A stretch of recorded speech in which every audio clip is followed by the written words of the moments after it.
നമസ്കാരം. എക്സാം പോയിന്റിന്റെ പുതിയൊരു ക്ലാസ്സിലേക്ക് എല്ലാ പ്രിയ കൂട്ടുകാർക്കും ഒരിക്കൽ കൂടി സ്വാഗതം. നമ്മളിന്ന് 10ാം ക്ലാസ്സിലെ മലയാളം പാഠപുസ്തകത്തിലെ അടിസ്ഥാന പാഠാവലിയിലെ 6ാമത്തെ പാഠഭാഗം കോഴിയും കിഴവിയുമാണ് പഠിക്കാൻ പോകുന്നത്. ഇത് എഴുതിയിരിക്കുന്നത് ശ്രീ കാരൂർ നീലകണ്ഠപിള്ളയാണ്. നല്ലൊരു ചെറുകഥ തന്നെയാണ് കാരൂരിന്റെ കോഴിയും കിഴവിയും എന്നുള്ളൊരു കവിത. വളരെ എളുപ്പത്തിൽ നമുക്ക് പഠിച്ച് മാർക്ക് സ്കോർ ചെയ്യാൻ കഴിയുന്ന ഒരു പാഠഭാഗം കൂടിയാണ്. ശ്രദ്ധിച്ചിരിക്കുക. നമ്മൾ ഈ പാഠഭാഗം എക്സാം പോയിന്റിന്റെ ഗൈഡിനെ അധികരിച്ചുകൊണ്ടാണ് എടുക്കുന്നത്. നിങ്ങൾക്കുള്ള പൂർണ്ണ വിവരങ്ങളും അതിനകത്ത് ലഭ്യമാണ്. അപ്പൊ നമുക്ക് പാഠഭാഗത്തിലേക്ക് കിടക്കാം. കോഴിയും കിഴവിയും. പാഠഭാഗത്തിലേക്ക് പ്രവേശിക്കുന്നതിന് മുമ്പ് നമുക്ക് എഴുത്തുകാരനെ ഒന്ന് പരിചയപ്പെടാം. ഇവിടെ കോഴിയും കിഴവിയും എന്ന് പറഞ്ഞ കൃതി എഴുതിയിരിക്കുന്നത് ശ്രീ കാരൂർ നീലകണ്ഠപിള്ളയാണ്.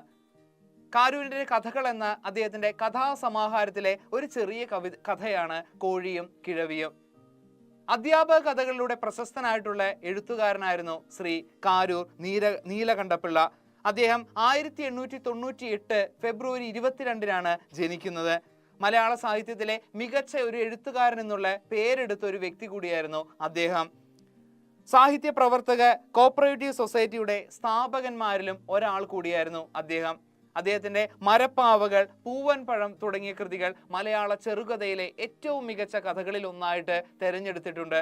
അതുപോലെ തന്നെ അദ്ദേഹത്തിന്റെ ഒട്ടനവധി കൃതികൾ മലയാളിയുടെ ഹൃദയത്തിന്റെ നെഞ്ചോട് ചേർത്തിട്ടുള്ള കൃതികൾ തന്നെയാണ് അദ്ദേഹം രചിച്ചിരുന്നത്. അദ്ദേഹത്തിന്റെ പല ചെറുകഥകളും വലിയ രീതിയിൽ തന്നെ പ്രേക്ഷകർ അല്ലെങ്കിൽ കഥാ ആസ്വാദകർ നല്ല രീതിയിൽ തന്നെ അക്സെപ്റ്റ് ചെയ്തിട്ടുണ്ട്.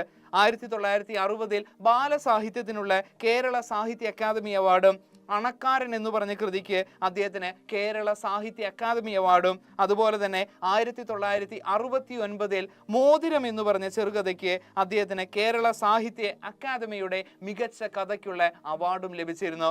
അതുകൂടാതെ മേൽവിലാസം, കൊച്ചനുജത്തി, ഉതുപ്പാന്റെ കിണർ, ഇരുട്ടിൽ, തൂപ്പുകാരൻ, ഗൃഹനായിക തുടങ്ങിയവ അദ്ദേഹത്തിന്റെ വളരെ പ്രശസ്തമായിട്ടുള്ള കൃതികളാണ്. അദ്ദേഹത്തിന്റെ കോഴിയും കിഴവിയും എന്ന പാഠഭാഗത്തിലേക്ക് നമുക്കൊന്ന് പ്രവേശിക്കാം. സ്നേഹ സൗഹൃദങ്ങൾക്ക് എത്തിപ്പെടാനാവാത്ത വിധം അദൃശ്യമായിട്ടുള്ള ഒരു മതിൽ മനുഷ്യന്റെ മനസ്സിൽ ഇന്നും നിറഞ്ഞു നിൽക്കുന്നു എന്നുള്ളൊരു കാഴ്ച നമുക്ക് ഈ കഥ പഠിക്കുമ്പോൾ മനസ്സിലാക്കാനായി കഴിയും. ബന്ധങ്ങൾക്കും മൂല്യങ്ങൾക്കും വിലയില്ലാത്ത ഒരു സമൂഹത്തിന്റെ പ്രതിനിധികളെയും ഇവിടെ വളരെ ഭംഗിയായിട്ട് തന്നെ കാരൂർ നീലകണ്ഠപിള്ള ചൂണ്ടിക്കാണിക്കുന്നുണ്ട്. ഇതൊരു ആക്ഷേപഹാസ്യത്തിന്റെ മേമ്പൊടി ചേർത്തുകൊണ്ടാണ് അദ്ദേഹം എഴുതിയിരിക്കുന്നത്. ഇവിടെ കോഴി എന്നുള്ളത് സമ്പത്തിന്റെയും കിഴവി എന്നുള്ളത് മൂല്യത്തിന്റെയും പ്രതീകമായിട്ട് മാറുന്നു.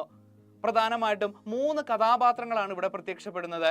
മത്തായി, മാർക്കോസ്, അതുപോലെ തന്നെ മത്തായിയുടെ അമ്മ. ഈ 3 പേരുടെയും കഥാപാത്രങ്ങൾ 3 രീതിയിലാണ് അദ്ദേഹം അടയാളപ്പെടുത്തിയിരിക്കുന്നത്. മനുഷ്യന്റെ ഉള്ളിലുള്ള നന്മയും തിന്മയും വരച്ചു കാട്ടുന്ന ഒരു കഥ കൂടിയാണ് കോഴിയും കിഴവിയും. മത്തായിയും മാർക്കോസും കല്ലുകൊണ്ടുള്ള മതിൽ വേർതിരിച്ചിരിക്കുന്ന 2 പറമ്പുകളിലാണ് ജീവിക്കുന്നത്. അവർ തമ്മിലുള്ള പടല പിണക്കങ്ങളും പ്രശ്നങ്ങളുമാണ് ഇതിന്റെ ഇതിവൃത്തമായിട്ട് വരുന്നത്. ഇവിടെ മർക്കോസ് എന്ന് പറഞ്ഞ കഥാപാത്രത്തിന് ഓരോ കഥാപാത്രങ്ങൾക്കും അതിൻ്റെതായ ഒരു വ്യക്തിത്വം കൃത്യമായിട്ട് തന്നെ കാരൂർ നീലകണ്ഠപിള്ള കൊടുത്തിട്ടുണ്ട്. സമൃദ്ധിയിൽ നിന്നും ദാരിദ്ര്യത്തിലേക്ക് വീണുപോയ ഒരു കഥാപാത്രമാണ് മർക്കോസ് എന്ന് പറഞ്ഞ കഥാപാത്രം. നല്ല തറവാടിത്തത്തിൽ അഭിമാനം ഉൾക്കൊണ്ട് ജീവിക്കുന്ന ഒരു കഥാപാത്രമാണ്. അയൽപക്കക്കാരനായിട്ടുള്ള മത്തായിയോട് വലിയ സ്നേഹമോ സൗഹൃദമോ അയാൾക്കില്ല. മത്തായിയുടെ ശത്രുത നല്ല രീതിയിൽ ഉണ്ടെങ്കിൽ തന്നെയും മത്തായിയുടെ അമ്മയോട് നല്ല സ്നേഹമാണ് മർക്കോസിനുള്ളത്. അതുപോലെ തന്നെ വഴക്കും വൈരാഗ്യവും അടുത്ത തലമുറയിലേക്ക് വരരുത് എന്നുള്ള ആഗ്രഹമൊന്നും അദ്ദേഹത്തിനുണ്ടായിരുന്നില്ല. അടുത്ത തലമുറ പ്രശ്നമുണ്ടായാലും ഈ ഒരു വഴക്ക് തുടർന്നു പോകണം എന്നുള്ള ചിന്ത തന്നെയായിരുന്നു അയാൾക്കുണ്ടായിരുന്നത്. മറ്റൊരു കഥാപാത്രമാണ് മത്തായി എന്ന് പറഞ്ഞ കഥാപാത്രം. മികച്ച ഒരു വില്ലൻ കഥാപാത്രം എന്ന് നമുക്ക് വേണമെങ്കിൽ കണക്കാക്കാൻ കഴിയുന്ന ഒരു കഥാപാത്രമാണ്. നന്ദിയും കടപ്പാടുമില്ലാത്ത ഒരു കഥാപാത്രമാണ് മത്തായി. സ്വന്തം മാതാവിനോട് പോലും കാലുഷ്യത്തോടു കൂടിയാണ് അയാൾ പെരുമാറുന്നത്. അതുപോലെ തന്നെ മർക്കോസുമായിട്ട് നിരന്തരം പ്രശ്നങ്ങൾ ഉണ്ടാക്കാനായിട്ട് അയാൾക്ക് നല്ല താല്പര്യമായിരുന്നു.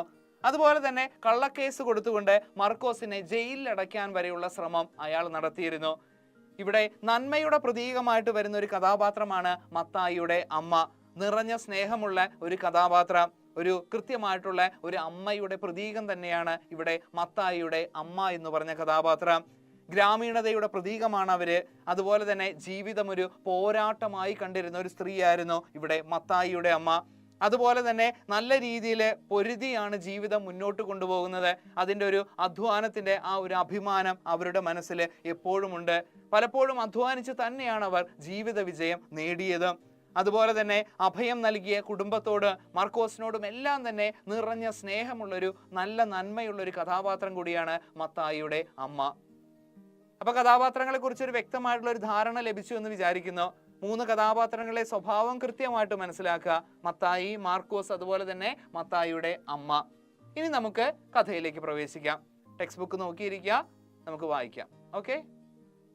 മത്തായിയുടെ വീട്ടില് 5 കോഴികളാണ് ഉണ്ടായിരുന്നത്. മത്തായിയുടെ കോഴികളാണെങ്കിൽ തന്നെയും മർക്കോസിന്റെ പറമ്പിലും ഇത് കൃത്യമായിട്ട് തന്നെ വിരാജിക്കാറുണ്ടായിരുന്നു. മത്തായിക്ക് സ്വന്തം വീട്ടിൽ വളർത്തുന്ന കോഴി ആയതുകൊണ്ട് കോഴികളെ കൊല്ലാനൊക്കെ വലിയൊരു പ്രയാസമുണ്ടായിരുന്നു. പക്ഷേ ഇറച്ചിയുടെ രുചി ഓർക്കുന്ന സമയത്ത് കൊല്ലാതിരിക്കാനും മത്തായിക്ക് കഴിഞ്ഞിരുന്നില്ല. അതുകൊണ്ട് ആരെങ്കിലും തൻ്റെ കോഴിയൊന്ന് കൊന്നു തന്നിരുന്നെങ്കിലെന്ന് അയാൾ ആഗ്രഹിക്കുകയാണ്. മത്തായിയുടെ ഈ 5 കോഴികളെ കൊത്തിപ്പറക്കാനായിട്ട് പലപ്പോഴും മർക്കോസിന്റെ വീട്ടിൽ പോകുമായിരുന്നു. ഈ കോഴിയാകട്ടെ, അതിലൊരു കോഴി എന്ന് പറഞ്ഞാൽ അല്പം പ്രായമുള്ള ഒരു കോഴിയാണ്, പക്ഷെ വലിയൊരു ശല്യമായിരുന്നു. പലപ്പോഴും മർക്കോസിന്റെ പറമ്പ് അത് നശിപ്പിക്കുമായിരുന്നു. അങ്ങനെ എന്തു നട്ടാലും നശിപ്പിക്കുന്ന ആ കോഴിയെ മർക്കോസിന്റെ മകൻ ഒരിക്കലൊരു കല്ലെടുത്തെറിയുകയാണ്. അങ്ങനെ ആ കോഴി ചാവുന്നു. നമുക്ക് പാഠത്തിലേക്ക് കിടക്കാം. സംഗതി വളരെ നിസ്സാരമായിരുന്നു. ഒരു കോഴിയെ എറിഞ്ഞു കൊന്നു, അത്രമാത്രം. കോഴിയെ വളർത്തുന്നത് തന്നെ കൊല്ലാനാണ്. വളർത്താൻ പ്രയാസമില്ല, അത് തനിയെ വളർന്നുകൊള്ളും. കൊല്ലാനാണ് പ്രയാസം. എന്ന് വച്ചാൽ താൻ വളർത്തിയ ഒന്നിനെ കൊല്ലാനുള്ള പ്രയാസം. അത് കിടന്നു പിടയ്ക്കുക തന്നെ കാണുന്നത് അസഹനീയമാണ്. അത് വച്ച് കൊല്ലാതെ ഒക്കുമോ? അതിൻ്റെ ജീവൻ പോകുന്നത് കാണുമ്പോൾ കണ്ണു നിറയാത്തത് കണ്ണിൽ കൂടി വരേണ്ട വെള്ളം വായിൽ ഊറുന്നത് കൊണ്ടാണ്. ഇവിടെ ഒരു കോഴി ചത്തുപോയ ഒരു കാര്യത്തെ പറ്റിയിട്ടാണ് പറയുന്നത്. ഒരു കോഴിയെ വളർത്താനായിട്ട് വലിയ ബുദ്ധിമുട്ടുമില്ല. അതെങ്ങനെ വേണമെങ്കിലും അത് കൊത്തിപ്പെറുക്കി നല്ല രീതിയിൽ ജീവിച്ചോളും. പക്ഷേ അതിനെ കൊല്ലാനായിട്ട് വലിയ ബുദ്ധിമുട്ടാണെന്നാണ് പറയുന്നത്. അത് കിടന്ന് പിടയ്ക്കുന്നത് കാണുന്നത് വല്ലാത്തൊരു അസഹനീയമായിട്ടുള്ള ഒരു അവസ്ഥയാണെന്നാണ് ഇവിടെ പറയുന്നത്. കോഴിയെ വളർത്തുന്നത് ശരിക്കും നമ്മൾ എന്തിനാണ്? കൊല്ലാൻ തന്നെയാണ് വളർത്തുന്നത്. ഒരു ആർത്തി തന്നെയാണ്. ഒരു കോഴിയുടെ ഒരു കറി കഴിക്കുക എന്ന് പറയുന്നത് ഒരു ആർത്തി തന്നെയാണ് മനുഷ്യനുള്ളത്. ഒരു പ്രതിഫലത്തിനനുസരിച്ച് നമ്മുടെ മനസ്സ് മാറുന്നത് ഇവിടെ കാണാം. 2 തരത്തിലുള്ള ചിന്തകളാണ് ഈ പറയുന്നത്. ഒന്ന്, കൊല്ലാനുള്ള ഒരു സങ്കടം, പക്ഷേ അത് കഴിക്കുമ്പോൾ കിട്ടുന്ന സ്വാദ്, അതിനെക്കുറിച്ച് ഓർക്കുമ്പോഴുള്ള വായില് വെള്ളമൂറുന്ന കാര്യമാണ് ഈ പറയുന്നത്. നല്ല രീതിയിൽ സ്വാർത്ഥതയുള്ള മനുഷ്യനെ നമുക്കിവിടെ കാണാനായിട്ട് കഴിയും. നമ്മുടെ എല്ലാവരുടെയും ജീവിത രീതി അങ്ങനെയാണ്. നമുക്ക് എന്തെങ്കിലും ഒരു ബെനിഫിറ്റ്, ഒരു പ്രതിഫലം കിട്ടുമെന്ന് അറിഞ്ഞു കഴിഞ്ഞാൽ നമ്മൾ ഏതറ്റം വരെയും പോകുമെന്നുള്ളൊരു അർത്ഥമാണ്. പലപ്പോഴും സ്വാർത്ഥത കൂടുന്ന സമയത്ത് നന്മ അകലുന്നു എന്നുള്ള ചിന്തയാണ് ഇവിടെ വരുന്നത്. ഒരു ജീവനാണ്, കോഴിയാണെങ്കിലും ഒരു ജീവനാണ്. അതിനെ കൊല്ലുന്നത് ബുദ്ധിമുട്ടാണെന്ന് പറയുന്നുണ്ട്. പക്ഷെ അതോടൊപ്പം തന്നെ എന്താണ്? അതിനെ കഴിക്കുന്ന അതിൻ്റെ രുചി ഓർക്കുമ്പോൾ അതിനെ കൊല്ലാതിരിക്കാനും കഴിയില്ല എന്നാണ് ഇവിടെ സൂചന നൽകുന്നത്. മനുഷ്യന്റെ വൈപരീത്യങ്ങളായ 2 തരത്തിലുള്ള ഒരു ചിന്തകളെ നമുക്കിവിടെ കാണാനായിട്ട് കഴിയും. ഇറച്ചിയുടെ രുചി ഓർത്തിട്ടാണ്. അതുകൊണ്ട് വല്ലവരും കൊന്നു തരുന്നത് ഒരു വലിയ സഹായമാണ്. അതിനെ കൊല്ലാനായിട്ടൊരു മടിയാണ്. പക്ഷേ വേറെ ആരെങ്കിലും കൊന്നു കഴിഞ്ഞു കഴിഞ്ഞാൽ അതിന് യാതൊരു ബുദ്ധിമുട്ടുമില്ല എന്നുള്ള ഒരു ഇരട്ടത്താപ്പ് തന്നെയാണ് ഇവിടെ കാണാനായിട്ട് കഴിയുന്നത്. മുൻപ് സൂചിപ്പിച്ചതുപോലെ മർക്കോസിന്റെ മകന്റെ ഒരു കയ്യബദ്ധത്തിലാണ് ആ കോഴി ചാവുന്നത്. മർക്കോസിന്റെ ഭാര്യയായിട്ടുള്ള അന്നമ്മ തൻ്റെ മകന്റെ കയ്യബദ്ധം കൊണ്ടാണ് കോഴി ചത്തതെന്ന് മത്തായിയുടെ ഭാര്യയായിട്ടുള്ള ഏലിയോട് പറയുന്നു. ഏലിയുടെ കയ്യിൽ ആ കോഴിയെ കൊടുക്കാനും അവൾ ആഗ്രഹിക്കുകയാണ്. എന്നാൽ ഏലി കോഴിയെ വാങ്ങാനായിട്ട് തയ്യാറാകുന്നില്ല. ബാക്കി ഭാഗത്തേക്ക് കിടക്കാം. തൂവൽ പറിക്കുകയും മല്ലിയും വറുക്കുകയും ചെയ്താൽ മതിയല്ലോ. അതും വളർച്ച മുറ്റിയ കോഴി, പൂവൻ കോഴി, ഇന്നല്ലെങ്കിൽ നാളെ അഥവാ അടുത്ത ആഴ്ച കൊല്ലാനിരുന്നത്. മർക്കോസിനോട് നന്ദി പറയുക, അല്ലെങ്കിൽ അയാളുടെ മകനോട്. മത്തായിയും കുടുംബവും ചിന്തിക്കുന്ന കാര്യമാണ്. എന്താണെങ്കിലും അത് ചാവാറായിട്ടുള്ള ഒരു കോഴിയാണ്. അതിനെ കൊല്ലാനുള്ളൊരു മടി കൊണ്ടാണ് ഇത്ര നാള് വച്ചുകൊണ്ടിരുന്നത്. ഇപ്പോൾ അത് ചത്തുപോയിരിക്കുന്നു. അതിന് നമ്മൾ നന്ദി പറയേണ്ടത് ആരോടാണ്? ഒന്നുകിൽ മത്തായിയോട്, അല്ലെങ്കിൽ മത്തായിയുടെ മകനോട്. അവരാരെങ്കിലും ആണല്ലോ ഇത് ചെയ്തത്. അവർക്ക് വേണമെങ്കിൽ ആ കോഴിയെ വൈകുന്നേരം കറി വെച്ച് തിന്നാമായിരുന്നു. ആരും അറിയാൻ പോകുന്നില്ല ആ കാര്യം. അത് ചെയ്തില്ല. അപ്പോൾ ആ ഒരു കുടുംബത്തിന്റെ നന്മയെ പറ്റിയിട്ടാണ് പറയുന്നത്. വേണമെങ്കിൽ ആ കുടുംബത്തിന്, അതായത് അവർക്ക് എന്ത് ചെയ്യാമായിരുന്നു? ആ കോഴിയെ കറി വെച്ച് തിന്നാനായിട്ട് കഴിയുമായിരുന്നു. പക്ഷേ അവരത് ചെയ്തില്ല. ദേ ഏലിച്ചേടത്തി, നിങ്ങളുടെ കോഴി കിടക്കുന്നു. പിള്ളേരാരാണ്ട് കല്ലെടുത്തെറിഞ്ഞു. കയ്യബത്തിന് അതിന്റെ കഴുത്തേലോ മറ്റോ കൊണ്ടു. അത് ചത്തുപോയി എന്നും പറഞ്ഞു. കയ്യാലക്കൽ വിളിച്ചു മർക്കോസിന്റെ ഭാര്യ ആ ചത്ത കോഴിയെ അങ്ങ് കൊടുക്കുകയാണ് ചെയ്തത്. ഏലി അതിനെ എടുക്കാതെ അങ്ങ് നടന്നു. ആ സ്വാദുള്ള ശവം അവരുടെ പറമ്പിനരികിൽ കിടന്നു. തിരിച്ചു പോന്നിട്ട് അന്നമ്മ പറയുകയാണ്, 1/2 തുലാം ഉണ്ട് കേട്ടോ. മർക്കോസ് പറഞ്ഞു, പിന്നെ തുലാം കാണുകയല്ലേ, ഈ പറമ്പിൽ ഇനി വല്ലതുമുണ്ടോ ബാക്കി? എന്ത് നട്ടാലും നശിപ്പിക്കുന്ന ഒരു കോഴി. അവര് മുഖവും വീർപ്പിച്ചോണ്ടാ പോയെ. നീയും മുഖമൊന്ന് വീർപ്പിച്ചേക്കുമായിരുന്നല്ലോ. അത് അവരെടുത്തോണ്ട് പോകുമായിരിക്കും, ഇല്ലെങ്കിൽ വല്ല പട്ടിയും വന്ന് കടിച്ചെടുത്തുകൊണ്ട് പോവും. നേരം സന്ധ്യയാകാറായല്ലോ. അന്നമ്മയ്ക്ക് ആ കൊലപാതകം മറക്കാൻ കഴിഞ്ഞില്ല. അവർ അതിനെക്കുറിച്ച് എന്തൊക്കെയോ പിറുപിറുത്തു എന്ന് പറഞ്ഞ മർക്കോസിന്റെ ഭാര്യയായിട്ടുള്ള അന്നമ്മ തന്റെ കുറ്റം, തന്റെ മകന്റെ ഒരു കുറ്റമാണ്, കയ്യബദ്ധമാണെന്ന് കൃത്യമായിട്ട് തന്നെ മത്തായിയുടെ ഭാര്യയായിട്ടുള്ള ഏലിയോട് പറയുകയാണ്. മത്തായിയാണ് ഉടമസ്ഥൻ എന്ന് പറയുന്നത്. പക്ഷേ ഈ മത്തായിയുടെ ഭാര്യയായിട്ടുള്ള ഏലി ആ കോഴി എടുക്കാനായിട്ട് തയ്യാറാകുന്നില്ല. അതുപോലെ തന്നെ ആ കോഴിയുടെ ഉടമസ്ഥനായിട്ടുള്ള മത്തായി പിന്നീട് വരികയാണ്. അയാൾ ആ കോഴിയെ എടുക്കുന്നു. വളർച്ച മുറ്റി നല്ലൊരു കോഴിയാണ്, ഏകദേശം ഒരു 7-8 കിലോ വരുന്ന ഒരു കോഴിയാണ്. അതുകൊണ്ട് തന്നെ ആ കോഴിയെ കൊന്നതിൽ മത്തായി ശരിക്കും മർക്കോസിനോട് നന്ദി പറയേണ്ടത് തന്നെയായിരുന്നു. വേണമെങ്കിൽ അവർക്ക് ആ കോഴിയെ കറി വെച്ച് കഴിക്കാമായിരുന്നു. എന്നാൽ മർക്കോസ് അത് ചെയ്യുന്നില്ല. മത്തായി മർക്കോസിന്റെ നന്മ തിരിച്ചറിയുകയും ആ കോഴിയെ കറി വെച്ച് തിന്നാനായിട്ട് തുടങ്ങുകയും ചെയ്യാണ്. ആ ഭാഗത്തിലേക്ക് കടക്കാം. കോഴിയുടെ ഉടമസ്ഥൻ സന്ധ്യയ്ക്ക് വീട്ടിൽ വന്നപ്പോൾ കഥയറിഞ്ഞു. അതിന് നിവൃത്തി ഉണ്ടാക്കാം, അയൽപക്കത്തുകാർക്കും കഴിഞ്ഞുകൂടണമല്ലോ. അവർ അന്ന് സുഖമായി അത്താഴം കഴിച്ചു, അല്പം താമസിച്ചെന്ന് മാത്രം. ഇതേയുള്ളൂ സംഗതി. മത്തായിയുടെ വീട്ടിൽ മുട്ട വിരിഞ്ഞുണ്ടായ 5 കോഴിക്കുഞ്ഞുങ്ങൾ ആ വീട്ടിലും മർക്കോസിന്റെ പറമ്പിലും നടന്നു തിന്നു വളർന്നു. അതിലൊരു പൂവന്റെ ഉപദ്രവം സഹിക്കാഞ്ഞ് മർക്കോസിന്റെ മകൻ ഒരു കല്ലെടുത്ത് ഒരു ഏറ് കൊടുത്തു. കോഴി ചത്തു. മത്തായിയുടെ വീട്ടുകാരതിനെ വേവിച്ചു തിന്നു. എന്നിട്ടും കാര്യം അവസാനിച്ചില്ല. ആ പൂവൻ കോഴി ഒരു വിപ്ലവം അഴിച്ചുവിട്ടു. ആ ഭാഗം ഒന്ന് അണ്ടർലൈൻ ചെയ്യേണ്ട ഒരു ഭാഗമാണ്. വിപ്ലവം എന്ന് പറഞ്ഞാൽ മാറ്റം, വലിയൊരു പ്രശ്നം ഉണ്ടാവുകയാണ്, വലിയൊരു മാറ്റം ഉണ്ടാകുന്നു, കഥയുടെ ചേഞ്ച് വരുന്ന ഒരു ഭാഗമാണ്. ആ പൂവൻ കോഴി കാരണം ഉണ്ടാകുന്ന ചില പ്രശ്നങ്ങളാണ് ഈ കഥയുടെ പ്രധാനമായിട്ടുള്ള ഇതിവൃത്തമായിട്ട് വരുന്നത്. ആ രാത്രി അത് മത്തായിയുടെ തലച്ചോറിനകത്ത് ചികയുകയും മാന്തുകയും കൊത്തിപ്പെറുക്കുകയും ചെയ്തു. എന്ന് പറഞ്ഞു കഴിഞ്ഞാൽ മത്തായിയുടെ ഉള്ളില് ആ കോഴിയെ പറ്റിയിട്ടുള്ള ചിന്തകൾ ഇങ്ങനെ രൂക്ഷമായിട്ട് ഇങ്ങനെ വിലസി നടന്നു. അടുത്ത പ്രഭാതത്തിൽ അയൽ വീടുകളിൽ കോഴി കൂകിയപ്പോൾ ചത്ത കോഴി ദഹിച്ച് പക്വാശയത്തിലെത്തിയ കോഴി മത്തായി മാർഗേണ കൂകി. നോക്കിക്കോ എന്ന് പറഞ്ഞാൽ നമ്മൾ പറഞ്ഞിരുന്ന ഒരു ആക്ഷേപഹാസ്യമാണ്. നല്ല ഭംഗിയായിട്ട് തന്നെയാണ് അത് കാരൂർ അവതരിപ്പിച്ചിരിക്കുന്നത്. മത്തായി കോഴീനെയൊക്കെ കറി വെച്ച് ഇങ്ങനെ കഴിച്ചു. പക്ഷെ അയാളുടെ മനസ്സിൽ ഇങ്ങനെ ഓരോ ചിന്തകൾ ഇങ്ങനെ ഉടലെടുത്തുകൊണ്ടിരിക്കുകയായിരുന്നു. ഒരു കയ്യാല കൊണ്ട് വേർതിരിക്കപ്പെട്ട 2 പറമ്പ് കുറെ കാലം മുമ്പ് രണ്ടും ഒന്നായിരുന്നു. മർക്കോസിന്റെ അപ്പന്റെ വക. അയാൾ അതിനരികിൽ കുറച്ച് സ്ഥലം മത്തായിയുടെ അമ്മയ്ക്ക് പാർക്കാനായിട്ട് കൊടുത്തു. ആരുടെ സ്ഥലമായിരുന്നു എന്നാ പറയുന്നത്? മർക്കോസിന്റെ അപ്പന്റെ വകയായിരുന്നു. ഈ മർക്കോസ് എന്ന് പറഞ്ഞു കഴിഞ്ഞാൽ അവരുടെ ഫാമിലി എന്ന് പറഞ്ഞാൽ നല്ല രീതിയിൽ സാമ്പത്തിക ഭദ്രതയുള്ള, നല്ല രീതിയിൽ സമ്പന്നരായിട്ടുള്ള ഒരു കുടുംബമായിരുന്നു. പക്ഷെ ഇന്ന് വല്ലാതെ ഒരു തകർച്ചയിലേക്കാണ് അവരെത്തുന്നത്. ഈ മർക്കോസിന്റെ അപ്പൻ എന്ന് പറഞ്ഞ വ്യക്തി ഈ മത്തായിയുടെ അമ്മയ്ക്ക് പാർക്കാനായിട്ട് അവരുടെ അതിർത്തിയിൽ കുറച്ച് സ്ഥലം കൊടുക്കുകയാണ്. ഒരു പരോപകാര ബുദ്ധി കൊണ്ട്, ഒരു നന്മയുള്ള മനസ്സോടു കൂടിയാണ് മർക്കോസിന്റെ അപ്പൻ അങ്ങനെ ചെയ്തത്. പനയോല കുത്തി മറച്ചൊരു വീടുണ്ടാക്കി അവൾ അവിടെ പാർത്തു. മിക്കവാറും ഒരു നേരത്തെ ഭക്ഷണം ജന്മിയുടെ വീട്ടിൽ കഴിയും. ഉപ്പും മുളകും കാപ്പിത്തൊണ്ടും ഉണക്കമീനും വടക്കൻ പുകയിലയും മണ്ണെണ്ണയും മൺകലവും വിൽക്കുന്ന ഒരു പീടിക കൂടിയായിരുന്നു ആ വീട്. അന്നും മത്തായി പിച്ച തടഞ്ഞു തുടങ്ങിയതേയുള്ളൂ. അപ്പൊ ഒരു കാര്യം മനസ്സിലാക്കണം, മർക്കോസും മത്തായിയും അടുത്തടുത്ത അയൽപക്കക്കാരാണ്. ഈ മർക്കോസിന്റെ അപ്പൻ കൊടുത്ത സ്ഥലത്താണ് മത്തായിയും കുടുംബവും പാർക്കുന്നത്. അടുത്തെങ്ങും പീടികയില്ല. തൊട്ടടുത്തൊരു വലിയ പാടമുണ്ട്. പാടത്തു പണിക്ക് വരുന്നവരൊക്കെ ആ പെമ്പിള്ളയുടെ കടയിൽ നിന്ന് സാമാനം വാങ്ങും. കൊയ്ത്തുകാലത്ത് അവർക്ക് നല്ല കച്ചവടമാണ്, നല്ല ലാഭവുമാണ്. നെല്ല് കുറെ കിട്ടും. പിന്നെ അത് പുഴുങ്ങി കുത്തി അരിക്കച്ചവടവുമായി കരിപ്പെട്ടി, വെറ്റില, പാക്ക്, ഉണക്കറൊട്ടി, പഴം, ഇങ്ങനെ വ്യാപാരം വിപുലമായി നടന്നു. മത്തായിയും വളർന്നു വന്നു. മത്തായിയുടെ അമ്മയെ പറ്റിയിട്ടാണ് പറയുന്നത്. അവർക്കൊരു അഭയം കൊടുത്തത് മർക്കോസിന്റെ കുടുംബമാണ്. ഒന്നുമില്ലാതെയാണ് അവർ ആ നാട്ടിലെത്തിയത്. പക്ഷെ നല്ല രീതിയിൽ കച്ചവടം ചെയ്തുകൊണ്ട്, അധ്വാനിച്ചുകൊണ്ട് വലിയ രീതിയിൽ സമ്പത്തിലേക്ക് ഉയരാനായിട്ട് മത്തായിയുടെ അമ്മയ്ക്ക് കഴിയുകയാണ്. കാലം കടന്നു പോകുന്നു, മത്തായിയും വളർന്നു വരുന്നു.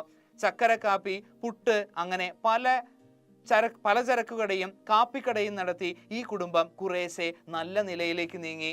അരിച്ചട്ടി, കുറിച്ചട്ടി, അങ്ങനെ പല ചിട്ടികളും, പണയം വാങ്ങി പണം കൊടുക്കലും, അങ്ങനെ ഓരോ രീതിയിൽ ഓരോ തരത്തിലുള്ള ബിസിനസ്സും കച്ചവടവും, അതുപോലെ തന്നെ കാപ്പിക്കടയും, അതുപോലെ തന്നെ കുറിച്ചട്ടിയും അരിച്ചിട്ടിയും, അതുപോലെ പണയം കൊടുക്കലും വാങ്ങലും ഒക്കെ ആയിട്ട് നല്ല രീതിയിൽ ആ കുടുംബം സാമ്പത്തിക നിലയിലേക്ക് ഉയരുകയാണ്.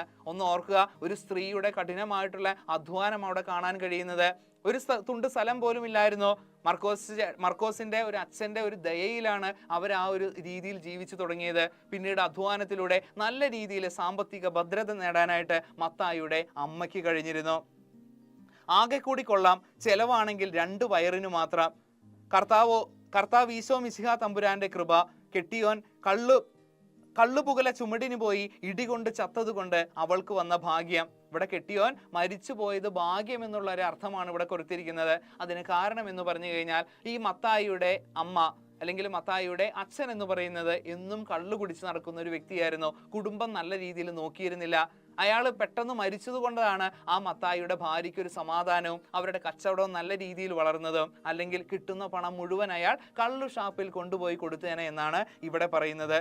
അല്ലെങ്കിൽ ഇതൊക്കെ അവൻ ഒരു ദിവസം കൊണ്ട് കുടിച്ചു മുള്ളിയേനെ, അവൾ ഒരു കച്ചവടം തുടങ്ങുകയില്ല.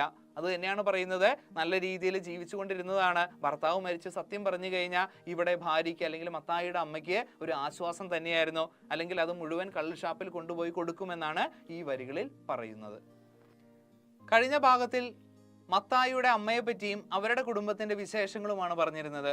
ഈ ഒരു ഭാഗത്തില് മർക്കോസിന്റെ കുടുംബത്തെ പറ്റിയാണ് പറയുന്നത്.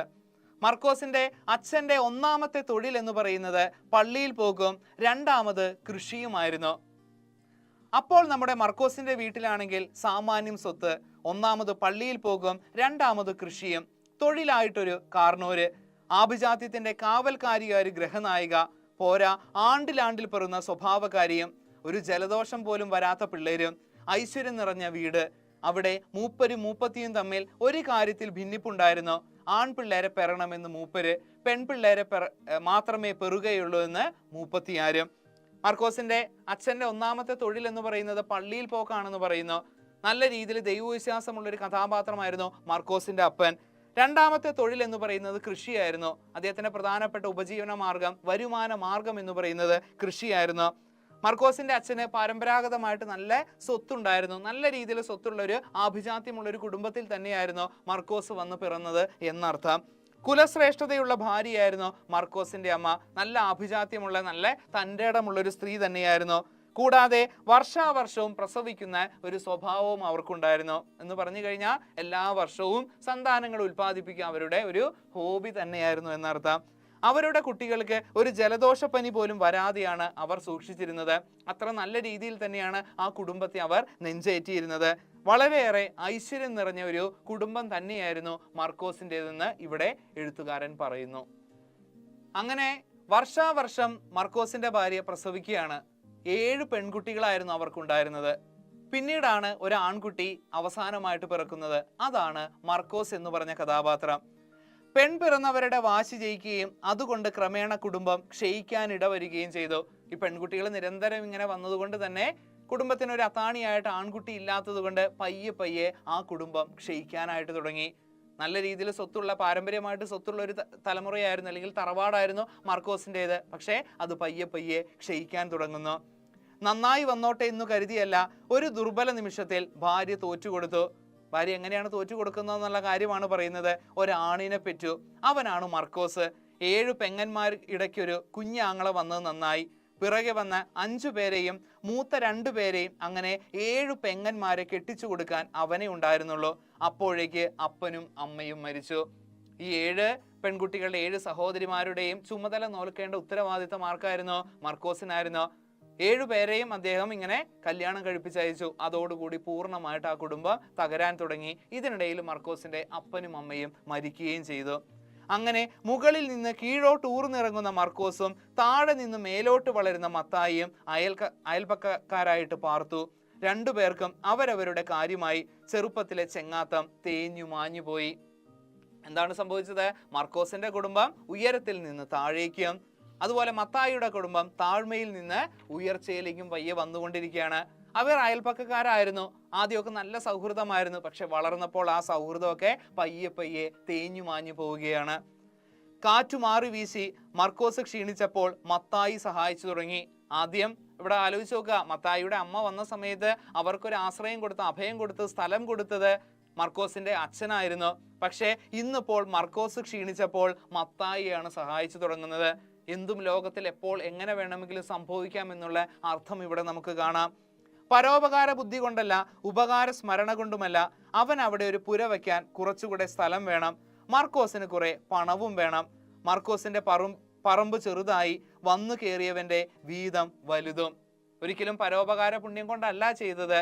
മത്തായിക്ക് കുറച്ചും കൂടി സ്ഥലം വേണം. അതിനു വേണ്ടിയാണ് മർക്കോസിനെ സഹായിക്കാനായിട്ട് അയാൾ തുനിഞ്ഞതെന്നർത്ഥം. ആ മത്തായി എന്ന് പറഞ്ഞ ആ കുടിലതക്കാരൻ, കൗശല ബുദ്ധിക്കാരന്റെ ഒരു സ്വഭാവം നമുക്കിവിടെ കാണാനായിട്ട് കഴിയും. മത്തായിയുടെ വീടും വലുതായി, അവന് പണമായി.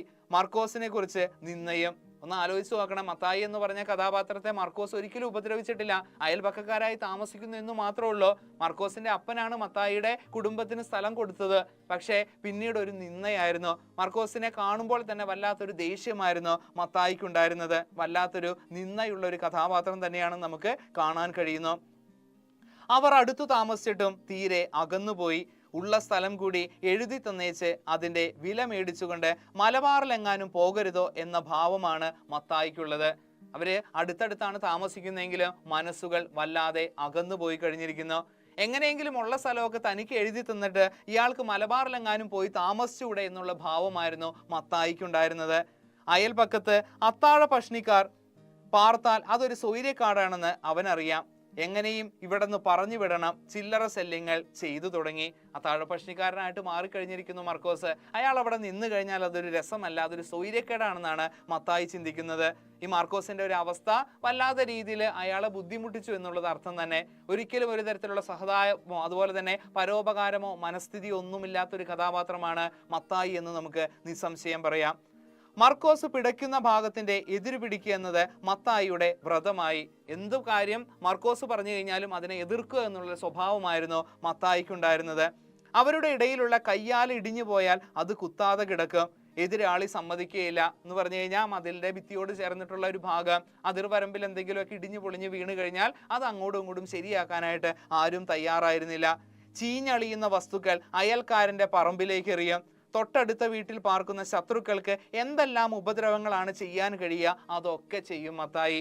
നമുക്ക് ഇവിടെ പല അയൽക്കാരെയും കാണാനായിട്ട് കഴിയും അല്ലേ? നല്ല അയൽക്കാരുള്ളത് എപ്പോഴും ഒരു അനുഗ്രഹമാണ്. ഇവിടെ മർക്കോസിനെ സംബന്ധിച്ച് ഒരു മോശം അയൽക്കാരനെയാണ് കിട്ടിയത് മത്തായി. എങ്ങനെയൊക്കെ ഉപദ്രവിക്കാൻ അവസരം കിട്ടുന്നോ അതൊന്നും തന്നെ പാഴാക്കാനായിട്ട് അയാൾ ശ്രമിച്ചിരുന്നില്ല.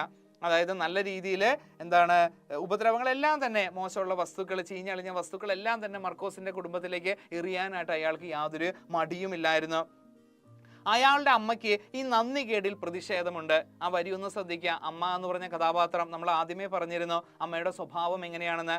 ഈ മത്തായിയുടെ അമ്മയാണ്, പക്ഷെ ഇപ്പോഴും ഒരു നന്ദിയും കടപ്പാടുമുള്ളൊരു സ്ത്രീയാണ്. തനിക്ക് സ്ഥലം തന്ന ഈ മർക്കോസിന്റെ അപ്പന്റെ അല്ലെങ്കിൽ മർക്കോസിന്റെ കുടുംബത്തോട് അവർക്ക് എന്നും ഒരു സ്നേഹവും കടപ്പാടും ഉണ്ടായിരുന്നു. അവർക്ക് അതുകൊണ്ട് തന്നെ ഈ മകൻ ഇങ്ങനെ കാണിക്കുന്നതിൽ നല്ല രീതിയിലുള്ള പ്രതിഷേധവുമുണ്ട്.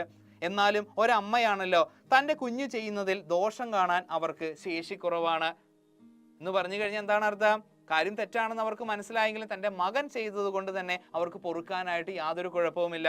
എപ്പോഴും അമ്മമാര് അങ്ങനെ തന്നെയാണല്ലോ. അവരെ സംബന്ധിച്ച് പുത്രവാത്സല്യം വളരെയധികം കൂടുതലായിരിക്കും.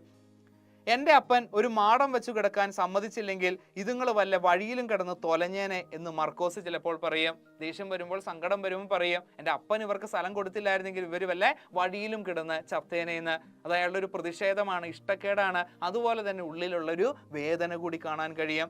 ഞാനിവിടെ വന്നുകൂടിയില്ലെങ്കിൽ പിച്ചപ്പാളയും കൊണ്ട് ഇറങ്ങേണ്ടി വന്നേനെ അവന് എന്ന് മത്തായി തിരിച്ചടിക്കും.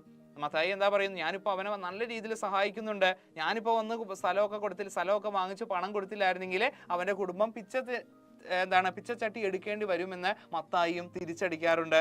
പണമുണ്ടെന്ന് ഒരാൾക്ക് പാവം, കുടുംബസ്ഥിതിയിൽ അഭിമാനം മറ്റവന്. പണമുണ്ടെന്നുള്ള അഭിമാനം ആർക്കാണ് ഇവിടെ ഉള്ളത്? മത്തായിക്കാണുള്ളത്. കുടുംബസ്ഥിതിയിൽ അഭിമാനം മറ്റവന് എന്ന് പറഞ്ഞാൽ മർക്കോസിന് നല്ല അഭിജാത്യമുള്ള നല്ല തറവാട്ടിലാണ്. അതുകൊണ്ട് തന്നെ അഭിമാനം വിറ്റുള്ള ഒരു കാര്യത്തിന് പോലും ആര് നിൽക്കാറുണ്ടായിരുന്നില്ല? മർക്കോസ് നിൽക്കാറുണ്ടായിരുന്നില്ല. രണ്ടുപേർക്കും കുട്ടികളുണ്ട്, ജോഡിക്ക് ജോഡി എന്ന് തന്നെ പറയാം. മക്കൾ തമ്മിലും പിണക്കമാണ്. സ്കൂളിൽ പോകുന്ന വഴി അയൽക്കാരന്റെ പുറത്തിടിച്ചേച്ച് ഓടും ഒരുത്തൻ. മറ്റൊരാൾ മുമ്പേ പോകുന്നവന്റെ ദേഹത്ത് ചെളിവെള്ളം തട്ടിത്തെറിപ്പിക്കും. അവരുടെ പിണക്കം പെട്ടെന്ന് ഇണക്കമായി മാറും. മക്കൾ തമ്മിലും സ്ഥിരം പ്രശ്നം ഉണ്ടാകാറുണ്ട്, പക്ഷെ ആ പിണക്കം നീണ്ടു നിൽക്കാറില്ല എന്നുള്ള സൂചനയും കാണാറുണ്ട്. ഇപ്പോൾ മത്തായിയുടെ പറമ്പിൽ ഒരു പേരയുണ്ട്. മുമ്പ് അത് മർക്കോസിന്റെ പറമ്പിലായിരുന്നു. മത്തായിയുടെ മക്കൾ പേരയ്ക്ക പറിച്ച് ആഹ്ലാദത്തോടെ തിന്നുകയായിരുന്നു. മർക്കോസിന്റെ മകൾ വേലിക്കൽ ചെന്ന് കൊതിയോടെ നോക്കി നിന്നു. കൊതിക്കാൻ വന്ന് നിൽക്കുകയാണോ? ഞാൻ ഞങ്ങളുടെ പറമ്പിലാ നിൽക്കുന്നേ, അവിടെ നിന്നോ, കൊതിക്കാതിരുന്നാൽ മതി. നിങ്ങളാ കൊതിയന്മാര്, ഞങ്ങളുടെ പേരയല്ലേ, നിങ്ങളുടെ കൊതി കൊണ്ടല്ലേ ഈ പറമ്പ് നിങ്ങള് മേടിച്ചത്. ഒരു കാര്യം ആലോചിച്ച് നോക്കുക. ഇവിടെ പറയുന്നത് മത്തായിയുടെ പറമ്പിലുണ്ടായിരുന്ന ഒരു പേരയാണ്. അത് മുൻപ് ആരുടേതായിരുന്നു? മർക്കോസിന്റെ ആയിരുന്നു. അപ്പൊ മർക്കോസിന്റെ മകൾ അവിടെ നിൽക്കുന്ന സമയത്ത് കുട്ടികൾ കളിയാക്കും. എന്തിനു വേണ്ടിയാണ്? കൊതിയോടുകൂടി വന്ന് നിൽക്കുകയാണെന്നുള്ള രീതിയിൽ. അപ്പൊ അവള് തിരിച്ചു മറുപടി പറയുന്നുണ്ട്, നിങ്ങളാണ് കൊതിയന്മാര്, ഇത് ഞങ്ങളുടെ പേരയല്ലേ, കൊതി കൊണ്ട് നിങ്ങൾ വാങ്ങിച്ചതല്ലേ എന്ന് പറയും. ഒരു കുട്ടി ഒരു പേരയ്ക്ക പറിച്ചിട്ട് അവൾക്ക് എറിഞ്ഞു കൊടുത്തു. കൊതിക്കാതെ ഇതും എടുത്തോണ്ട് പോ എന്ന് പറഞ്ഞു. പേരയ്ക്ക അവളുടെ നെറ്റിയിൽ ചെന്നുകൊണ്ടു. അവൾ ചീത്ത വാക്കുകൾ പറഞ്ഞുകൊണ്ട് പേരയ്ക്കായും എടുത്ത് കരഞ്ഞുകൊണ്ട് വീട്ടിലേക്ക് പോയി. കരച്ചിൽ കേട്ട് അമ്മ വന്നു നോക്കി. നെറ്റിയിൽ പേരയ്ക്കയോളം വലുപ്പമുള്ള ഒരു മുഴ. കുറച്ചു നേരത്തേക്ക് ആ കയ്യാലക്കൽ പരസ്പരം തെറി പറച്ചിലായിരുന്നു. അങ്ങനെ ഇരിക്കുകയാണ് ഈ മത്തായിയുടെ മകള് ആർക്ക് പേരയ്ക്ക കൊടുക്കുന്നത്?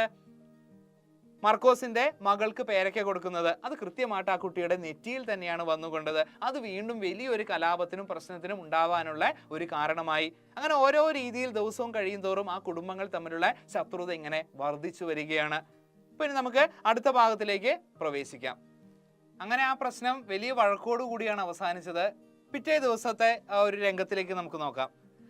അടുത്ത ദിവസം സ്കൂളിൽ പോകുമ്പോൾ എറിഞ്ഞവൻ വഴിയിൽ കാത്തുനിന്നു. ഏറുകൊണ്ടവൾ അതിലേ വന്നു. അവളുടെ മുഖം പെട്ടെന്ന് കറുത്തു വീർത്തു. അവന്റെ തൊണ്ടയിടറി. ഇന്നാ 2 പേരയ്ക്ക, ആർക്കാന്ന് വെച്ചാൽ കൊണ്ടേ കൊടുക്ക്. അവൾ അവന്റെ കൈ തട്ടിക്കളഞ്ഞു. ഞാൻ അറിഞ്ഞുകൊണ്ട് നെറ്റിയിൽ കൊള്ളിച്ചതല്ല, എന്നോട് മിണ്ടരുത്, ഇഷ്ടം കൊണ്ടാ ഞാൻ പേരയ്ക്ക ഇട്ടു തന്നത്. അവൾ മിണ്ടിയില്ല. ഈ പേരയ്ക്ക മേടിക്ക്. എനിക്ക് വേണ്ട. നീ ഇത് മേടിച്ചു തിന്നില്ലെങ്കിൽ ഞാൻ ആ പേര വെട്ടിക്കളയും. വെട്ടിക്കള. നീ കരഞ്ഞതുകൊണ്ട് ഞാൻ തിന്നാതെ വച്ചിരുന്നത്, നീ തിന്നാലേ ഞാനും തിന്നുകൊള്ളൂ. അവളുടെ മുഖം തെളിഞ്ഞു. അവൾ പേരയ്ക്ക 2ഉം വാങ്ങി. എന്നിട്ട് പുഞ്ചിരിയോടെ ഒന്ന് അവന് നീട്ടി. ഒന്ന് ചാക്കോച്ചൻ തിന്ന്. അവൻ അത് വാങ്ങി. അവളുടെ നെറ്റിയിൽ പതുക്കെ ഒന്ന് തലോടി. കള്ളിപ്പെണ്ണ് എന്നെ അങ്ങ് പേടിപ്പിച്ചു കളഞ്ഞു. അവൾ കിടുകിടെ ചിരിച്ചു. 2 വീട്ടിലെയും കുട്ടികൾ ഒരുമിച്ച് നടക്കുന്നത് പോലും വീട്ടുകാർക്ക് ഇഷ്ടമല്ല. 2 കുട്ടികളും തമ്മിൽ വലിയ പ്രശ്നങ്ങളില്ല. എന്ത് വഴക്കുണ്ടെങ്കിലും അവർ പെട്ടെന്ന് തന്നെ പറഞ്ഞു തീർക്കാറുണ്ട്. പക്ഷേ ആ 2 വീട്ടിലുള്ളവർക്കും മക്കൾ തമ്മിൽ മിണ്ടുന്നത് ഒട്ടും താല്പര്യമില്ലായിരുന്നു. അയൽ വീട്ടുകാരെ പറ്റി എന്തെങ്കിലും ആക്ഷേപം പറയാതെ കിടന്നാൽ മത്തായിക്ക് ഉറക്കം വരികയില്ല. അയാളുടെ ഭാര്യയ്ക്കും അങ്ങനെ തന്നെ. അമ്മ മാത്രം ഈ അയൽ ദൂഷണത്തിൽ പങ്കുചേരുകയില്ല. അവർക്ക് പ്രായം കൊണ്ടുള്ള അവശത നന്നായുണ്ടെങ്കിലും ചിലപ്പോൾ അവർ മകനോട് പറയും, മകനെ മൂട് മറക്കരുത്. മൂട് മറക്കരുതെന്ന് പറഞ്ഞ അർത്ഥം എന്ന് പറഞ്ഞു കഴിഞ്ഞാൽ വന്ന വഴി മറക്കരുത്. മത്തായിയുടെ സ്വഭാവം എന്നും ഈ മാർക്കോസിനെ കുറ്റം പറയുക, അത് ഇങ്ങനെ തന്നെയായിരുന്നു ഭാര്യയും ഏറ്റുപിടിച്ചിരുന്നത്. പക്ഷെ ഈ അമ്മ ഒരിക്കൽ പോലും ഈ മാർക്കോസിനെ കുറ്റം പറയുകയോ അല്ലെങ്കിൽ എതിർത്ത് പറയുകയോ ഒന്നും തന്നെ ചെയ്തിട്ടില്ല. ഇടയ്ക്ക് മത്തായിയോടായിട്ട് അമ്മ പറയുന്നുണ്ട്, വന്ന വഴി മറക്കരുത്, കാരണം അവരുള്ളത് കൊണ്ടാണ് നമ്മളിവിടെ അന്തസ്സായിട്ട് ഇന്ന് ജീവിക്കുന്നത് എന്ന് മത്തായിയുടെ അമ്മ പലപ്പോഴും മത്തായിയെ ഓർമ്മിപ്പിക്കാറുണ്ട്. അന്ന് ഞാൻ ഈ നാട്ടിലെ കേമന്മാരോടൊക്കെ കെഞ്ചിയിട്ട് ഒരു മാടം വെച്ചു കിടക്കാൻ ആരും സമ്മതിച്ചില്ല. ഈ വേലിക്കകത്ത് കാലെടുത്ത് കുത്തിയത് മുതലാ പഷ്ണി ഒഴിഞ്ഞത്. മർക്കോസിന്റെ അപ്പൻ നിന്നെ മകനെ പോലെയാ വിചാരിച്ചിരുന്നത്. അമ്മ പറയുന്ന കാര്യമാണ്, മോനെ നീ വന്ന വഴിക്ക് മറക്കരുത്. ഞാൻ ഈ നാട്ടിൽ വന്ന സമയത്ത് പല കേമന്മാരുടെ അടുത്ത് പോയി കെഞ്ചി നിന്നിട്ടുണ്ട്, ഒരു ഇത്തിരി സ്ഥലം വെക്കാൻ, ഒരു മാടം വെക്കാനായിട്ട് ഒരു ഇത്തിരി സ്ഥലം ചോദിച്ചുകൊണ്ട്. ആരും തന്നെ സമ്മതിച്ചില്ല. ആ ഒരു വേലി, അതായത് മർക്കോസിന്റെ അപ്പന്റെ ആ ഒരു സ്ഥലമാണ് നമുക്കുണ്ടായത്. മർക്കോസിന്റെ അപ്പൻ ശരിക്കും നിന്നെ മകനെ പോലെയാണ് കണ്ടിരുന്നത്. ആ ഒരു മകനോട് തന്നെയാണ് നീ ഇത്തരത്തിൽ ശത്രുതയായിട്ട് പെരുമാറുന്നത്. ഇതൊട്ടും ഭൂഷണമല്ല എന്നുള്ള ഒരു കാര്യമാണ് അമ്മ മത്തായിയെ ഓർമ്മിപ്പിക്കുന്നത്.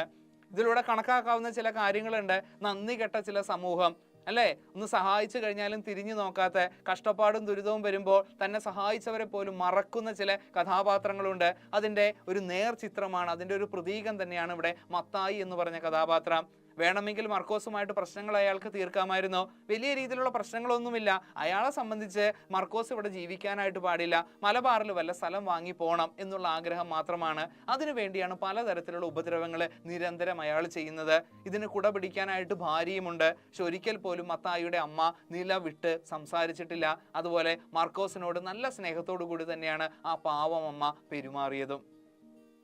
അമ്മ മർക്കോസിനെ സപ്പോർട്ട് ചെയ്യുന്നത്, അതുപോലെ തന്നെ അവന് വേണ്ടി ഓരോ കാര്യങ്ങൾ പറയുന്നത് മത്തായിക്ക് ഒട്ടും അംഗീകരിക്കാൻ കഴിയാത്ത കാര്യമായിരുന്നു. അത് മത്തായിയെ ശുണ്ടി പിടിപ്പിക്കും. മർക്കോസിന്റെ അപ്പൻ എന്നെ മകനെ പോലെ കരുതാൻ കാരണം മത്തായിക്ക് പാരുഷ്യം വർദ്ധിക്കുകയാണ്. എന്തിനാണ് അയാൾ എന്നെ മകനെ പോലെ കാണുന്നത് എന്നുള്ള രീതിയിൽ അല്പം ഒരു മുന വച്ചുള്ള രീതിയിലുള്ള സംസാരമാണ് അയാൾ ആ സ്വന്തം അമ്മയോട് പോലും ചോദിക്കുന്നത്. ആ വീട്ടുകാരുടെ ഇടയിൽ ഒരു അഗ്നിപർവ്വതം പൊട്ടാറായി നിൽക്കുകയാണ്. അത് താമസിയാതെ പൊട്ടും. അതിൽ 2 കുടുംബങ്ങളും തകർന്നെന്ന് വരാം. അതിൽ ആർക്കും വിരോധമില്ല. തൻ്റെ കൂടെ മറ്റവരും തകർന്നാൽ മതി. വലിയ വലിയ പ്രശ്നങ്ങളാണ് ആ 2 കുടുംബങ്ങളിൽ ഉണ്ടായിക്കൊണ്ടിരിക്കുന്നത്. എന്ന് വേണമെങ്കിലും ആ അഗ്നിപർവ്വതം നല്ല രീതിയിൽ പൊട്ടി തകരാമെന്ന് വരാം. ഒരാളുടെ ചിന്ത എന്ന് പറഞ്ഞാൽ ഞാൻ നശിച്ചാലും കുഴപ്പമില്ല, മറ്റുള്ളവനും നശിക്കണം എന്നുള്ള ചിന്തയായിരുന്നു. 2 പേരും അത്രത്തോളം വിട്ടുകൊടുക്കാൻ തയ്യാറാവാതെ ദേഷ്യത്തോടു കൂടി തന്നെയാണ് നിന്നത്. അതിനൊരിക്കൽ ഒരു സന്ദർഭം വന്നു. ഒരുത്തൻ്റെ കോഴിയെ മറ്റവൻ കൊന്നു. അത് വലിയൊരു കഥയിലെ വലിയൊരു ടേണിംഗ് പോയിന്റ് ആയിട്ട് മാറുന്ന ഒരു കാര്യമാണ് പറയുന്നത്. മർക്കോസിന് ഉറക്കം വന്നില്ല. ആ പ്രവൃത്തി ഒരു മുൻകൈയെടുക്കലായി പോയി, യുദ്ധത്തിന് കാരണമായി പോയി. അടുത്ത ദിവസം രാവിലെ മർക്കോസിന്റെ വീട്ടിൽ പോലീസുകാരൻ വന്നു. അയാളുടെ പറമ്പിൽ നിന്ന് കോഴിയുടെ തൂവലും കാലും തലയും തൊണ്ടിയായി കണ്ടെടുത്തു. അയൽക്കാർ കൂടി മർക്കോസ് കോഴിയെ കട്ടുതിന്നെന്നാണ് കേസ്. മത്തായി ഒരു കള്ളക്കേസ് കൊടുക്കുകയാണ് മർക്കോസിനെ കൊടുക്കാനായിട്ട്. തൻ്റെ കോഴിയെ അയാൾ കല്ലെറിഞ്ഞു കൊന്നതിന് ശേഷം കറി വെച്ച് തിന്നുവെന്ന്. യഥാർത്ഥത്തിൽ ആ കോഴിയെ കറി വെച്ച് തിന്നത് മത്തായിയും കുടുംബവും തന്നെയാണ്. അത് മർക്കോസിന്റെ തലയിൽ കെട്ടിവെക്കുകയാണ് അയാൾ ചെയ്തത്. അയാളെ പോലീസ് സ്റ്റേഷനിലേക്കും അവിടെ നിന്ന് കോടതിയിലേക്കും നടത്തും. 3 മൈൽ ദൂരം വരെ പോലീസുകാരൻ അയാളെ കൊണ്ടുപോകും. അയാളുടെ കയ്യിൽ കോഴിയുടെ അവശിഷ്ടങ്ങൾ ഉണ്ടായിരിക്കും. കൃത്യമായിട്ട് തൊണ്ടി മുതലോടുകൂടി കോടതിയിൽ ഹാജരാക്കാനായിട്ട് പോലീസുകാർ വിലങ്ങണിയിച്ചുകൊണ്ട് മർക്കോസിനുടെ ആ വഴിയിലൂടെ കൊണ്ടുപോകുമെന്നാണ് പറയുന്നത്. അന്നമ്മ ഇതിനിടെ പലതും പുലമ്പി. കോഴിയിറച്ചി അവിടെ പാകം ചെയ്തില്ലെന്ന് മനസ്സിലാക്കാൻ ആരെങ്കിലും അടുക്കള പരിശോധിച്ചോളാൻ പറഞ്ഞു. മർക്കോസിന്റെ ഭാര്യയായിട്ടുള്ള അന്നമ്മ ഒരിക്കലും ഇത് അംഗീകരിച്ചില്ല. അവൾ പറഞ്ഞു, എന്തെങ്കിലും തെളിവ് വേണമെങ്കിൽ നിങ്ങൾ ഇവിടെ പാകം ചെയ്തിട്ടുണ്ടെങ്കിൽ അടുക്കള നോക്കാനായി പറഞ്ഞു. കുട്ടികളൊക്കെ പറഞ്ഞു അവിടെ തലേ ദിവസം ഇറച്ചി വച്ചില്ലെന്ന്. അയൽക്കാർ ഓരോ അഭിപ്രായങ്ങൾ പറഞ്ഞു. ആ കുടുംബത്തിലുള്ള എല്ലാവരും ആണയിട്ട് പറഞ്ഞു, ഞങ്ങൾ ഇവിടെ ചിക്കൻ കറി കഴിച്ചിട്ടില്ല, അല്ലെങ്കിൽ കോഴിക്കറി കഴിച്ചിട്ടില്ല, അതൊന്നും ഇല്ല എന്ന് ഭാര്യയും മക്കളും എല്ലാവരും തന്നെ ആണയിട്ട് പറഞ്ഞു. പക്ഷെ ആരും അത് പലപ്പോഴും ചെവിക്കൊണ്ടില്ല. ഓരോ അയൽക്കാരാണെങ്കിലും മറ്റുള്ളവർ പല രീതിയിലുള്ള അഭിപ്രായങ്ങളും ഇവിടെ പറഞ്ഞു കൊടുക്കുകയാണ്. അതൊക്കെ കോടതിയിൽ വന്ന് പറഞ്ഞാൽ മതി. ഇവിടെ തൻ്റെ അന്വേഷണങ്ങൾക്ക് തടസ്സം ചേരുന്നതായി പോലീസുകാർ പറഞ്ഞു, ഒന്നും എന്നോട് പറയേണ്ട കാര്യമില്ല, ഞങ്ങളോടല്ല ഇത് പറയേണ്ടത്, നിങ്ങളത് കോടതിയിൽ വന്ന് പറയാനായിട്ട്. മർക്കോസ് ആകെ നാണിച്ചു നിൽക്കുകയാണ്. കോഴിയെ എറിഞ്ഞു കൊന്ന കാര്യം തന്നെ സമ്മതിക്കാമോ എന്ന് അയാൾക്ക് സംശയം. മർക്കോസ് ആകെ ചൂളി നിൽക്കുകയാണ്. കാരണം മർക്കോസിന്റെ മകനാണ് ഇവിടെ കോഴിയെ എറിഞ്ഞു കൊന്നത്. പക്ഷെ താനത് കറി വെച്ച് തിന്നിട്ടില്ല. അതുകൊണ്ട് തന്നെ ഈ കോഴീനെ താനാണ് എറിഞ്ഞു കൊന്നതെന്ന് പോലും ഈ പോലീസുകാരോട് പറയാനായിട്ട് അദ്ദേഹത്തിന് ഭയങ്കര മടിയാണ്. അത്രയും വലിയൊരു ആരോപണമാണ് ഇവിടെ മത്തായി ഉന്നയിച്ചിരിക്കുന്നത്. മത്തായിയുടെ വീട്ടിൽ സകല വായും അടച്ചുപൂട്ടി മുദ്ര വച്ചിരിക്കുകയാണ്. ഒരക്ഷരം ആരും മിണ്ടുന്നില്ല. വല്യമ്മ ഇതൊന്നും അറിഞ്ഞതേയില്ല. അതായത് സകല കാര്യങ്ങളും മത്തായി ഇങ്ങനെ രഹസ്യമായിട്ടാണ് കുടുംബത്തില്, അതായത് മത്തായിയുടെ അമ്മ അറിയാതെയാണ് ഇയാൾ ഓരോ കരുക്കൾ നീക്കുന്നത്. എന്നാൽ നമുക്ക് പോകാം എന്നായി പോലീസുകാരൻ. പോകാം, ഇനി എന്നാ തിരിച്ചു വരികയെന്ന് അറിയാൻ മേലല്ലോ. അങ്ങേതിലെ അമ്മ വയസ്സായിരിക്കുക. തിരിച്ചു വരുമ്പോഴേക്ക് അവരെ കാണാൻ ഭാഗ്യമുണ്ടായില്ലെങ്കിലോ? അതിലെ ഒന്ന് കയറിയിച്ചിട്ട് പോകരുതോ? മർക്കോസ് ചോദിച്ചു. പോലീസുകാരൻ ആദ്യം സമ്മതിച്ചില്ല. ആളുകൾ നിർബന്ധിച്ചിട്ട് ഒടുവിൽ സമ്മതിച്ചു. മർക്കോസിന്റെ മനസ്സിന്റെ വിശുദ്ധിയാണ് അവിടെ കാണാൻ കഴിയുന്നത്. മത്തായി ഇത്രത്തോളം ശത്രുത കാണിച്ചിട്ട് മത്തായിയുടെ അമ്മയെ ഒന്ന് കാണണമെന്നാണ് അയാൾ ആഗ്രഹിച്ചത്. തന്നെ ജയിലിൽ പിടിച്ചിട്ട് കഴിഞ്ഞാൽ കുറെ നാളുകൾക്ക് ശേഷമായിരിക്കാൻ താൻ വരിക. ഇവിടെ മത്തായിയുടെ അമ്മ വയ്യാതെ കിടക്കുകയാണ്. അവരെ ഇനി കാണാൻ പറ്റില്ലല്ലോ എന്നുള്ളൊരു സങ്കടം. അതുകൊണ്ട് തന്നെ അവരെ ഒന്ന് അവസാനമായി കണ്ടേച്ചു പോകാമെന്ന് അയാൾ ആഗ്രഹിച്ചുകൊണ്ട് ആ വീട്ടിലേക്ക് പോവുകയാണ്. ആളുകൾ നിർബന്ധിച്ചിട്ട് പോലീസ് സമ്മതിക്കുകയും ചെയ്യുന്നു. പോലീസുകാരന്റെ കൂടെ മർക്കോസ് പടിയിറങ്ങിയപ്പോൾ വീട്ടുകാർ പ്രാവുകയും നിലവിളിക്കുകയും ചെയ്തു. മർക്കോസ് ഇറങ്ങിയ സമയത്ത് നല്ല രീതിയിൽ വീട്ടുകാർ അലമുറയിട്ട് കരച്ചിലും അതുപോലെ തന്നെ മത്തായിനെ എല്ലാം ശപിക്കാനും പ്രാകാനും തുടങ്ങി. ആരോ മരിച്ചതുപോലെ അങ്ങേതിലെ വല്യമ്മ ഈ ശബ്ദം കേട്ട് എഴുന്നേറ്റ് തപ്പിത്തടഞ്ഞ് വരാന്തയിൽ വന്നപ്പോൾ ഒരു പൊതിക്കെട്ടുമായി മർക്കോസും കുറെ ആളുകളും അങ്ങോട്ട് ചെന്നു. എനിക്ക് തരാൻ എന്നതും കൊണ്ടാ മർക്കോച്ചൻ വന്നിരിക്കുന്നേ, ഇങ്ങോട്ട് കയറിയിരി. എന്താ അവിടെ ഒരു നിലവിളി കേട്ടത്? ഇതൊന്നും ആദ്യം ആ പാവം അമ്മ അറിഞ്ഞിരുന്നില്ല. അവർ കിടക്കയിൽ നിന്ന് എഴുന്നേറ്റ് പയ്യെ വന്നപ്പോഴാണ് മർക്കോസ് വരുന്നത്. അപ്പൊ മർക്കോസിന്റെ കയ്യിൽ ഒരു പൊതി കണ്ടപ്പോൾ ചോദിക്കുകയാണ്, എന്തുകൊണ്ടാണ്, എന്ത് തരാനായിട്ടാണ് ഇപ്പൊ മർക്കോസ് വന്നിരിക്കുന്നതെന്ന് അവര് സന്തോഷത്തോടു കൂടി ചോദിക്കുകയാണ്. കാര്യം സത്യങ്ങളൊന്നും തന്നെ ആ പാവം അറിഞ്ഞിരുന്നില്ല. അത് മാത്രമല്ല അവിടെ എന്തോ ഒരു നിലവിളി കേട്ടു എന്നുകൂടി അവർ പറയുകയാണ്. മർക്കോസ് പറഞ്ഞു, ഞാൻ ഇങ്ങേരുടെ കൂടെ ഒന്ന് പോവുക കച്ചേരിയിലേക്ക്. കച്ചേരി എന്ന് പറഞ്ഞാൽ അർത്ഥം എന്താണ്? കോടതി. ഇവിടത്തെ കോഴിയെ കട്ടതിന് ഞാൻ കട്ടെന്ന മത്തായി പറയുന്നത്, ഞാൻ ഇനി എന്നാ വരികയെന്ന് ആർക്കറിയാം, അതുവരെ എൻ്റെ വീട് അമ്മ നോക്കിക്കൊള്ളണം. വളരെ സങ്കടത്തോടു കൂടി മർക്കോസ് അമ്മയോട് പറയുകയാണ്, ഞാനൊന്ന് കോടതിയിലേക്ക് പോവുകയാണ് ഇവരോട്. മത്തായി എനിക്കെതിരൊരു കേസ് കൊടുത്തിട്ടുണ്ട്, മത്തായിയുടെ കോഴിയെ ഞാൻ കട്ട് തിന്നു എന്നാണ് കേസ്. ഇനി എപ്പോഴാണ് ഞാൻ വരുന്നതെന്ന് ഒരു പിടിയില്ല. അമ്മ ഒന്ന് എൻ്റെ കുടുംബത്തെ ഒന്ന് ശ്രദ്ധിക്കണം, നോക്കണമെന്ന് മത്തായിയുടെ അമ്മയോട് മർക്കോസ് പറയുകയാണ്. തെല്ലിട മൗനമായിരുന്ന് കണ്ണുനീര് തുടച്ചിട്ട് വൃദ്ധ പറഞ്ഞു, മത്തായിയെ കൊണ്ടോ ഈ കൂട്ടത്തില്? അവനോടൊന്ന് പറഞ്ഞേ എൻ്റെ കയ്യിൽ പിടിച്ച് വടക്കേതിലൊന്ന് കൊണ്ടുപോകാൻ, ഞാൻ അവിടെ കിടന്ന് ചത്തോളാം. നന്ദി കെട്ട ഈ വംശത്തിന്റെ കൂടെ എനിക്ക് കഴിയാൻ മേല. ഇന്നലെ ഇവിടെ ഈ കൊച്ചുങ്ങളെ പോലും അറിയിക്കാതെ മാപ്പിളയും പെമ്പിളയും കൂടെ കോഴിയെ വേവിച്ചു തിന്നേച്ച് അവന്റെ പേരിൽ കേസും. അവനെ അവന്റെ പാട്ടിന് വിട്ടേച്ചു നിങ്ങൾ നിങ്ങളുടെ ജോലിക്ക് പോവുകയും. സത്യസന്ധമായിട്ടാണ് അമ്മ പറയുന്നത്, മത്തായി കൊടുത്തിരിക്കുന്ന കള്ളക്കേസാണെന്നും അതുപോലെ തന്നെ ഇനി അയാളോടൊപ്പം ജീവിക്കാനായിട്ട് താല്പര്യമില്ല എന്ന് അമ്മ പറയുകയാണ്.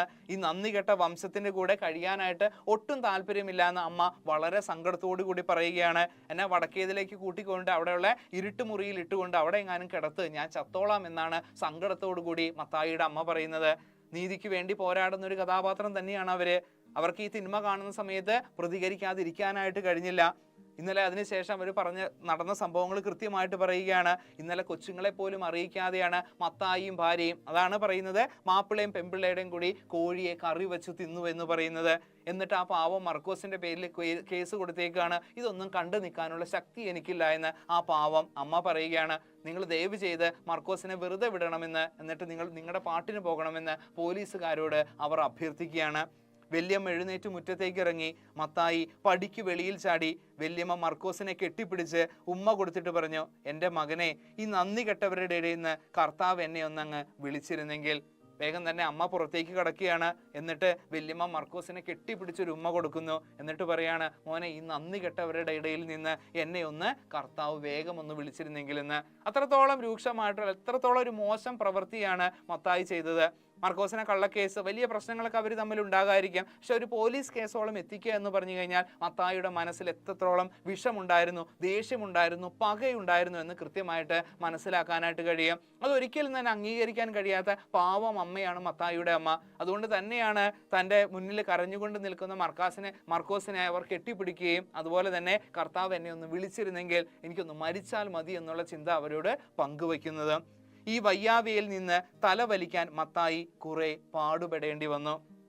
അതായത് വലിയൊരു വയ്യാവേലിയാണ്. ഇതെല്ലാവരും നാട്ടുകാരൊക്കെ നോക്കി നിൽക്കുകയാണ്, പോലീസുകാർ നോക്കി നിൽക്കുകയാണ്. സ്വന്തം അമ്മ തന്നെയാണ് തനിക്കെതിരെ സംസാരിച്ചത്. സത്യം ആരുടെ പക്ഷത്താണെന്നുള്ളത് എല്ലാവരും തിരിച്ചറിയുകയും ചെയ്തു. അതിൽ നിന്ന് ഊരിപ്പോരാനായിട്ട് മത്തായിക്ക് ശരിക്ക് പാടുപെടേണ്ടി വന്നു. ഇതിൽ നിന്നൊരു കാര്യം നമുക്ക് മനസ്സിലാക്കേണ്ടത്, നമ്മളൊരു തെറ്റ് ചെയ്തു കഴിഞ്ഞാൽ അല്ലെങ്കിൽ മറ്റുള്ളവരുടെ പേരിൽ പഴിചാരുമ്പോൾ എന്നെങ്കിലും ആ സത്യത്തിന്റെ കെട്ടഴിയുമെന്നുള്ള പറയുന്നത്. കാരണം ഈശ്വരൻ എന്നൊരാളുണ്ട്, മുകളിലെല്ലാം കണ്ടുകൊണ്ടിരിക്കുന്നു. ഇവിടെ മത്തായി എന്ന് പറഞ്ഞ കഥാപാത്രം മർക്കോസിനെ ചതിക്കുകയാണ് ചെയ്തത്. പക്ഷേ ഒരിക്കലും ഈ മത്തായി എന്ന് പറഞ്ഞ കഥാപാത്രത്തിന്റെ അമ്മയ്ക്ക് അത് കണ്ടു നിൽക്കാനായിട്ട് കഴിയുന്നില്ല. അത്രത്തോളം നന്മയുള്ള ഒരു കഥാപാത്രമാണ് ഇവിടെ മത്തായിയുടെ അമ്മ എന്ന് പറഞ്ഞ കഥാപാത്രം. മത്തായി ആകട്ടെ നേരെ വിപരീതമുള്ളൊരു കഥാപാത്രം. അങ്ങനെ മനുഷ്യന്റെ ഉള്ളിലെ നന്മയും തിന്മയും തന്നെ വിളിച്ചോതുന്ന, ഇഴകീഴി പരിശോധിക്കുന്ന ഒരു കൃതി കൂടിയാണ് ഇവിടെ നമുക്ക് പഠിച്ചുകൊണ്ടിരിക്കുന്നത്. കാരൂരിന്റെ ഏറ്റവും മികച്ച ഒരു കഥ തന്നെയാണ് കോഴിയും കിഴവിയും എന്ന് നമുക്ക് നിസ്സംശയം പറയാൻ കഴിയും.